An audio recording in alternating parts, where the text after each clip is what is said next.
నమస్కారం. BJP TV న్యూస్కి స్వాగతం. హెడ్లైన్ చూద్దాం.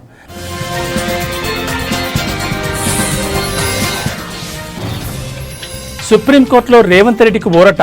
బీజేపీ వేసిన పరువు నష్టం పిటిషన్ కొట్టివేత.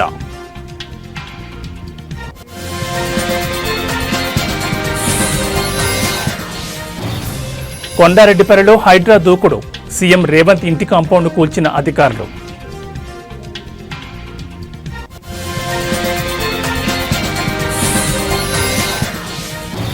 పవన్ కళ్యాణ్ పై హైకోర్టులో పిటిషన్. విచారణ ఈ నెల 15కు వాయిదా.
బులెటిన్లో బ్రేకింగ్ న్యూస్ చూస్తున్నాం. తెలంగాణ ముఖ్యమంత్రి రేవంత్ రెడ్డికి సుప్రీంకోర్టులో భారీ ఊరట లభించింది.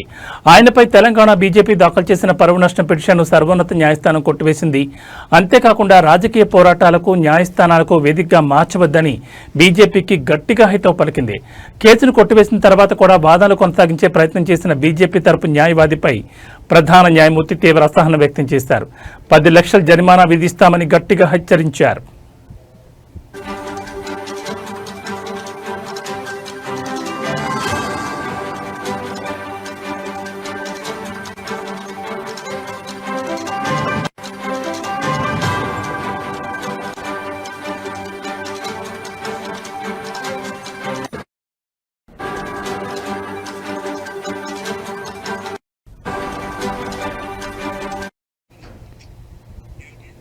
గత ఏడాది జరిగిన 2024 లోక్సభ ఎన్నికల ప్రచారంలో భాగంగా కొత్తగూడెంలో జరిగిన సభలో రేవంత్ రెడ్డి చేసిన వ్యాఖ్యలు ఈ వివాదానికి దారితీశాయి. బీజేపీ అధికారంలోకి వస్తే దేశంలో రిజర్వేషన్లను రద్దు చేస్తుందని ఆయన చేసిన ప్రసంగం తమ పార్టీ ప్రతిష్టను దెబ్బతీసిందని ఆరోపిస్తూ బీజేపీ నేత కాసం వెంకటేశ్వర్లు హైదరాబాద్ ప్రజాప్రతినిధుల కోర్టులో ఫిర్యాదు చేశారు. ఈ ఫిర్యాదుపై విచారణ చేపట్టిన ట్రయల్ కోర్టు ప్రజా ప్రాతినిధ్య చట్టం 1951లోని సెక్షన్ 125 కింద కేసు విచారణ కొనసాగించవచ్చని సూచించింది.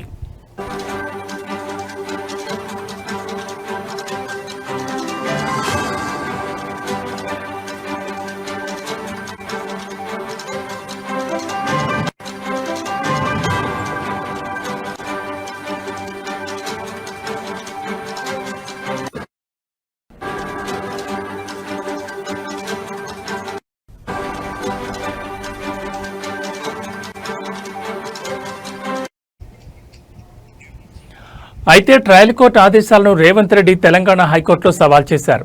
రాజకీయ నాయకుల ప్రసంగాల్లో అతిశయోక్తులు సహజమని, వాటిని పరువు నష్టంగా పరిగణించలేమని స్పష్టం చేస్తూ హైకోర్టు ఆ కేసును కొట్టివేసింది.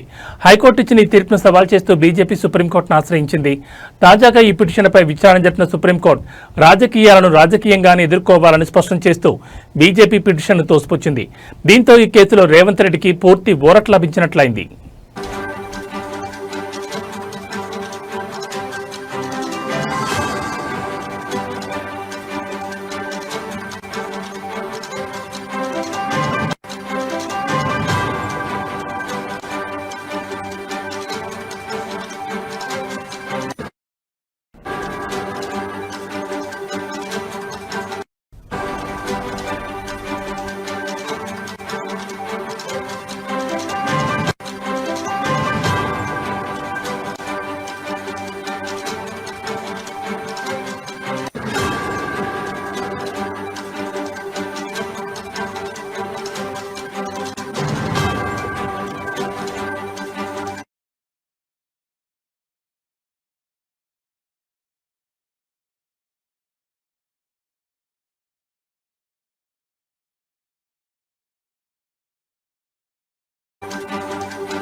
బులెటిన్లో మరో బ్రేకింగ్ న్యూస్ చూస్తున్నాం. స్థలం విషయంలో చిన్న చిన్న నాయకులే హడావిడి చేసి పలుకుబడి చూపించుకుంటారు.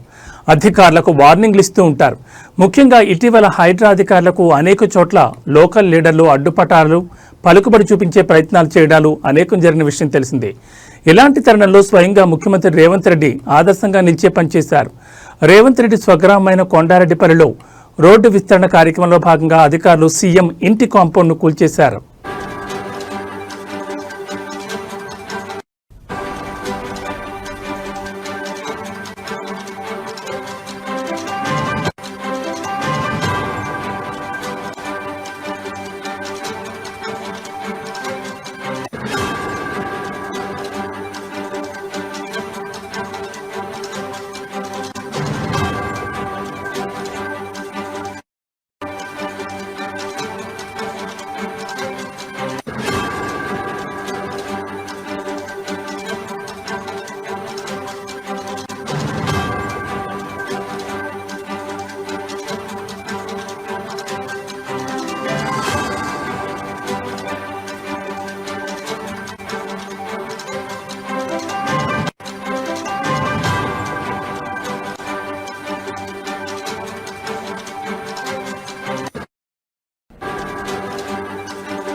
దీనికి సీఎం రేవంత్ సహా ఆయన కుటుంబ సభ్యులు ఎవరూ అడ్డు చెప్పకపోవడం గమనార్హం.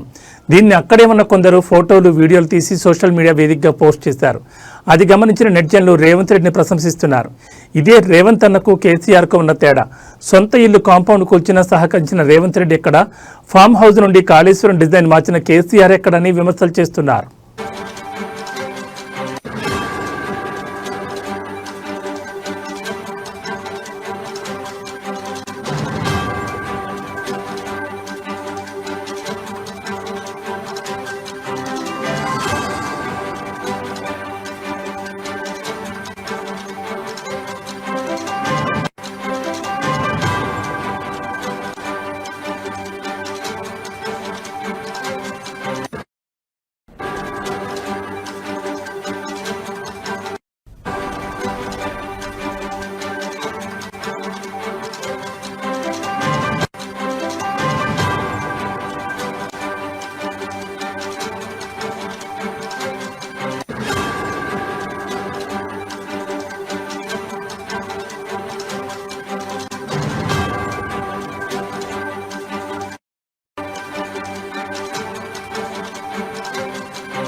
బులెటిన్లో మరో బ్రేకింగ్ న్యూస్ చూస్తున్నాం. డిప్యూటీ సీఎంగా పవన్ కళ్యాణ్ అధికార దుర్వినియోగానికి పాల్పడ్డారని, ఆయనపై చర్యలు తీసుకోవాలని హైకోర్టులో పిటిషన్ దాఖలైన విషయం తెలిసిందే. అయితే ఈ పిటిషన్పై విచారణ వాయిదా పడింది.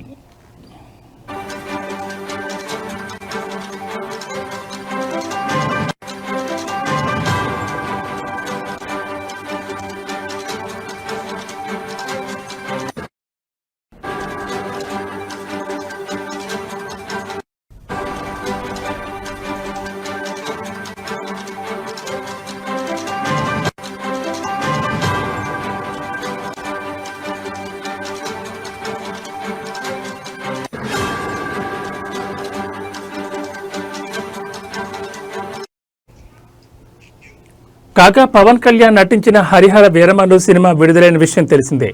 అయితే డిప్యూటీ సీఎంగా ఉన్న పవన్ కళ్యాణ్ సినిమా షూటింగ్లో పాల్గొనడంపై మాజీ ఐఏఎస్ అధికారి విజయ్ కుమార్ అభ్యంతరం వ్యక్తం చేశారు. ఈ మేరకు హైకోర్టులో పిటిషన్ దాఖలు చేశారు. హరిహర వీరమల్లు సినిమా ప్రమోషన్లో ప్రభుత్వ నిధులు అధికార యంత్రాంగాన్ని దుర్వినియోగం చేశారని ఆ పిటిషన్లో పేర్కొన్నారు. మంత్రిగా ఉంటూ సినిమాలో నటిస్తున్నారని తెలిపారు. ఈ పిటిషన్పై హైకోర్టులో విచారణ జరిగింది. ఇరు వర్గాల వాదనలు విన్న ధర్మాసనం విచారణను ఈ నెల 15కు వాయిదా వేసింది.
బులెటిన్లో మరో బ్రేకింగ్ న్యూస్ చూస్తున్నాం. ఏపీ లిక్కర్ స్కామ్ కేసులో అరెస్ట్ అయిన వైఎస్ఆర్సీపీ ఎంపీ మిథున్ రెడ్డి ఇటీవల మధ్యంతర బెయిల్పై జైలు నుంచి విడుదలైన విషయం తెలిసిందే. ఉపరాష్ట్రపతి ఎన్నికల్లో ఓటు వేసేందుకు ఏసీబీ కోర్టు ఆయనకు మధ్యంతర బెయిల్ మంజూరు చేసింది. తిరిగి నెల 11న రాజమండ్రి సెంట్రల్ జైల్లో లొంగిపోవాలని కోర్టు ఆదేశించింది. ఈ క్రమంలో మిథున్ రెడ్డి రెగ్యులర్ బెయిల్ పిటిషన్పై ఆయన తరపు లాయర్ ఏసీబీ కోర్టులో వాదనలు వినిపించారు. దీనిపై తదుపరి విచారణను కోర్టు ఈ నెల 12వ తేదీకి వాయిదా వేసింది. అలాగే చాణక్య బెయిల్ పిటిషన్పై విచారణను ఈ నెల 11కి వాయిదా వేసింది.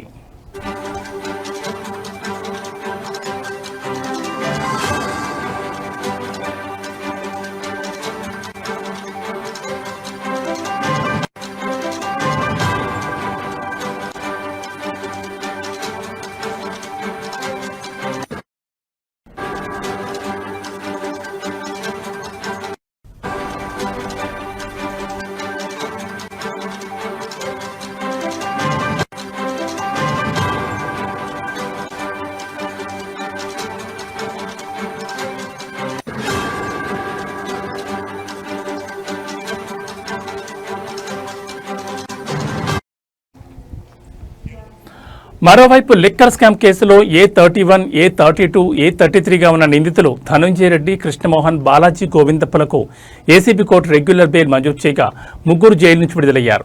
వారి బెయిల్పై స్టే ఇవ్వాలని కోరుతూ సిట్ హైకోర్టులో పిటిషన్ దాఖలు చేయగా దానిపై హైకోర్టులో విచారించింది. అలాగే డిఫాల్ట్ బెయిల్ పిటిషన్లపై బెయిల్ ఇవ్వకుండా ఆదేశాలు ఇవ్వాలని సిట్ మరో పిటిషన్ కూడా దాఖలు చేసింది. 2 పిటిషన్లను విచారించిన బెయిల్పై విడుదలైన వారికి నోటీసులు ఇవ్వాలని ఆదేశించింది. ఈ కేసులో మిగతా నిందితులకు కూడా బెయిల్ ఇవ్వొద్దని సిట్ కోరగా తదుపరి విచారణను ఈ నెల 11కి వాయిదా వేసింది.